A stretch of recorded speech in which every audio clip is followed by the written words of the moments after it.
Show cause notice అదే suspension order. ఇది Congress party మాకు ఇచ్చినటువంటి సస్పెన్షన్ ఆర్డర్. ఇది ఎక్కడ మిస్ కాకూడదని ఫ్రేమ్ కట్టించడం మళ్ళా నలగకూడదనే ఉద్దేశంతో. సో దీంతో ఈ ఫ్రేమ్ తోటే దీంతోటే బీసీలకు రాజ్యాధికారం ఎట్లా రావన్నో చూపిస్తాం దీంతో. సో ఈ సస్పెన్షన్ ఆర్డర్ మాకు అందింది. ఇది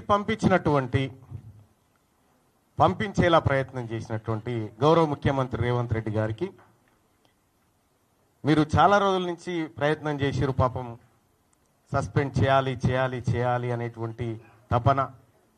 మొన్న కరీంనగర్ మీటింగ్ పోతుంటే కూడా కారు ఎక్కినాక కూడా మళ్ళీ మహేష్ కుమార్ గౌడ్ గారిని రిక్వెస్ట్ చేసి ఈ 1-2 డేస్లో చేయాలన్నా ఎట్లన్నా చేసి అని చెప్పి మీరు తాపత్రయపడుతున్నటువంటి విషయంలో నేను అర్థం చేసుకోగలుగుతా మీ బాధ.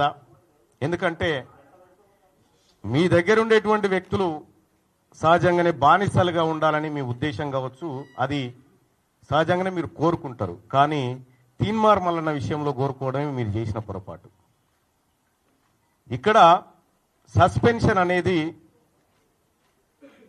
తీన్మార్ మల్లన్న కాంగ్రెస్ పార్టీకి సంబంధించినటువంటి దానిపైన నాకు ఏ ఇబ్బంది లేదు, అది నా వ్యక్తిగతమైనటువంటి అంశం.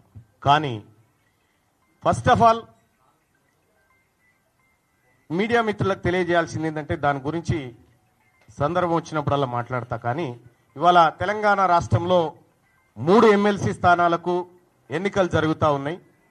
ఈ ఎమ్మెల్సీ ఎన్నికల్లో బీసీ అభ్యర్థులను మరింత ఉత్సాహపరిచే విధంగా ఓటింగ్లో పాల్గొన్నటువంటి బీసీ వాదులకు, సంఘాలకు, మేధావులకు, టీచర్లకు, పట్టభద్రులకు అందరికీ శిరస్సు వంచి నమస్కారం చేస్తా ఉన్నాం. మేమంతా మీరిచ్చినటువంటి బూస్టింగ్ ఇది మామూలు బూస్టింగ్ కాదు. మాకు రేపు భవిష్యత్ తరాల్లో అది ఖచ్చితంగా